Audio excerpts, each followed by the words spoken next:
Welcome to my world, where you will experience an atmosphere of love, relevant subjects, and motivation. So let's talk about things that matter. What matters to you matters to me.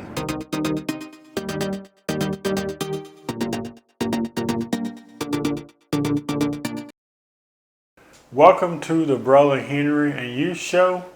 We are in a powerful series called The Untold Truth about relationships, and I really hope that you have been enjoying these episodes. Today we're going to just come and talk about something that I feel that's very important. I'm teaching on this for the next 7 weeks, but if you were to ask me what would be one of my favorite subjects by choice, I would probably say what I'm going to talk about today, and that is red flags. We all see them. Sometimes we see them and we pretend like we don't see them, which that is a danger within itself, and I'll elaborate on that a little bit more. But today we're just going to part 3 called I See Red Flags, What Do I Do? Let me ask you that question. What do you do when you see red flags? Do you shove them under the rug? Do you pretend like it's not there? Or do you confront them? How many people that you know, or maybe you yourself, have been in relationships and you've seen red flags, but you didn't say nothing? Maybe you thought it was a red flag, but you were just uncertain. Should I confront this? Should I just let it slide? Should I just pretend like it's not there? If you're one of those people today, I believe that this episode is for you. I believe in my heart that it is one thing to see a red flag, but it's another thing to see it and not do nothing about it. So if anything, I will hope that this message today would encourage, empower, and challenge you to confront what strikes you as odd or strange, or that which makes you feel uncomfortable. Relationships, as we all know, are full of many challenges, especially new relationships. It's fun learning someone and developing a relationship with someone. While things may appear good, there will be signs that you shouldn't go any further in the relationship that you may have interest in. How many of us have seen red flags in the early stages of the relationship, but we didn't say nothing? We pretended like it wasn't there, only to find out that it just gets worse. It is very important to not ignore anything that strikes you as strange or make you feel uncomfortable. And to ignore red flags and not address that which concerns you, you're actually doing it at your own risk. Let me define what a red flag is. A red flag is used as a warning of danger. If you notice, the title of my message is I See Red Flags, What Do I Do? What is the key word here? The key word is see, which means to perceive or to discern or grasp. But it's one thing to see a red flag, but it's another thing to see it but not do nothing about it. And I believe that's where our problem is at today, is that many of us do see those red flags. You saw it going into that relationship, but you wanted to see the best in that person. You thought that maybe over time those red flags would disappear, only to find out that it's gotten worse. So here's my take on it. If you see it, you confront it. To see it and not confront it is not acceptable. The problem I'm seeing today is that many do see the warning signs. You know you see the warning signs, but won't confront it. We write it off. And some of us even pretend like we don't even see it. You seen the red flags going into the relationship, but you said nothing. I don't care who you are and who's watching. I'm here to tell you that that is not only a problem, that is a big problem and will cause you problems down the road. Well, Henry, I don't understand how you can talk about this. I can talk about it because I lived it. I can talk about it because I have experienced it. It's great that you are a nice person. I would think that I am too.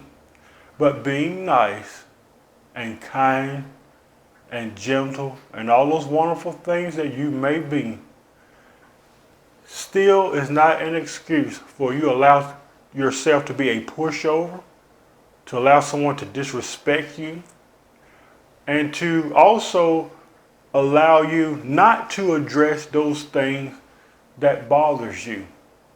And if you're with that person, you should be able to address them. You should be able to go to them and say, you know what, this is bothering me. I'm kind of seeing some behavior. I'm kind of seeing some behaviors and different things that I'm just troubled by. Can we talk about this? I think that's where it starts. So I often ask myself, why do we remain silent? Why do we put ourselves in a position where we won't say anything? Well, there's a few reasons. Number one, I think there's a fear of confrontation. I've heard so many people say, I'm not a confrontational person. I'm non-confrontational. That's what they used to say. That's what I used to say. And to a point, I'm right. I am a non-confrontational person. I hate confrontation. But at the same time, confrontation is healthy too if we do it the right way. There are some things in life, no matter how much you try to avoid conflict and confrontation, you're going to have to meet it head on. In other words, you're going to have to deal with that. You can't say, well, I would confront the situation, but I'm afraid of how he's going to react or how she's going to react. Let me tell you something. You shouldn't worry about how they react to it. But maybe sometimes how they react to it will only confirm how you've been feeling about the situation all along. There's a fear that our intuition may be wrong. Some people do that as well. They don't say nothing because what if I'm wrong about this? What if it's just me? Have you ever felt that way before? What if it's just me? What if I'm just losing my mind? Or you know that song, It's Just My Imagination Running Away With Me? What if it's just my imagination? Well, let's reverse that and say, what if you're right? Sometimes we focus on, well, what if I'm missing it? What if I got this wrong? Today, let me ask you this. What if you're right? Number 3, denial. Oh my God. I think this is the biggest one because it's easier to deny the existence of a red flag rather than to deal with it. It's easier to just say, oh, it's not there. I didn't see it. It's easier to deny it rather than to deal with it. Always keep in the back of your mind that when you ignore red flags, it only gets worse. Sometimes people wait years, and I don't understand it. They wait years to address red flags when they should have addressed it in the early stages of their relationship. Many of us go into a relationship with people and the red flags go off. They go off and you're like, and you don't say nothing. And then you get engaged. You still see those red flags. Then you get married and you still see those red flags because you're expecting a change. Let me tell you something. Unless you confront the situation or the red flags, you will not see change. You won't. You won't see change at all until you confront what's bothering you. Also, I would like to let you know to never excuse bad behavior, addictive behavior, by brushing it off by saying, "Ah, no one is perfect. I'm just a human. I'm just a woman. It's just my attitude. I'm just a man. I'm with this. I'm that. I can't help it." No, you can help it. Those are neither validations or an excuse to continue in a relationship where there's red flags. I don't care what gender you are. I don't care what planet you came from. No excuse for it. Let's discuss some red flags. I got quite a few here I'm going to discuss with you very briefly. There may be some on this list that you may be familiar with. There may be some things I mentioned you may be familiar, and I may say some things, and I may not say things that maybe you are aware of. Please feel free in the comment section to share some red flags that you can think of. Number one, lack of trust. Did you know that that could be a red flag? Number two, controlling. We see that happening quite a bit, don't we? People that are controlling. Even in the early stages of a relationship, you see that he's controlling or she's controlling, but we don't say nothing. Once again, that's a problem. Number three, immaturity. Number four, they never own what they've done. Never. They may tell you, "I'm sorry," only to find themselves repeating that again. Are you truly sorry? Number five, they use ultimatums to get their way. It's either my way or the highway, they say. If you've been told that, that is definitely a red flag. Number six, they believe that all their previous partners were crazy, and the truth be told, it just may be a common denominator within themselves. If you ever hear people blasting about, "My ex was this and my ex was that," let me tell you something. Like my grandma used to say, the apple doesn't fall too far from the tree. I had a man tell me not too long ago, we was talking about marriage a while back, and he says, you have one story and you have two sides to a story. Somewhere in the middle is the truth. And sometimes what we say about others is just a projection of things that we may be personally dealing with, or it could just be a reflection of yourself. Number seven, gaslighting. That's another word for being manipulative or manipulation. If you see that in a relationship, run. Number eight, they keep score of all of your wrongs. Sometimes they keep track of everything that you do wrong, because surely they are never wrong about anything. If you see that, that is a red flag. Number nine, keeping secrets to themselves. Number 10, they get very angry over the little things. Have you ever been in a relationship or connected to someone like that? You're like, wow, why are you getting upset with me? This over something small like this. That's a problem. Number 11, they create a set of rules for you to follow. Number 12, they are extremely inconsiderate. They don't care about you. They don't care about your emotions. They don't care about what you have to say. They don't care about how you feel, because if it doesn't revolve around their world, they just don't care.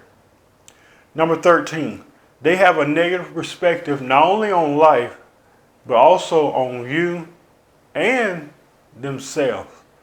That's very sad, because a person that has a negative perspective on life and everything that revolves around them, these type of people consumes you. It's almost like a negative energy. Why would you want to associate yourself with someone? I don't care if it's a friendship, relationship, marriage, whatever it may be. Why would you want to associate yourself with someone who is there to just drain the very life out of you? That's a red flag, folks. 14, they have very little interest to what's valuable to you. And number 15, They don't care about things that don't affect them directly. Well, it don't bother me. It don't affect me. They don't care because it don't affect them directly. I'm sure there are many more red flags that you can think of, or maybe you have experienced. But the main point is this, and this is all I'm trying to say as I wrap this up. If you see something, say something. When you see the warning signs, point them out. Address them.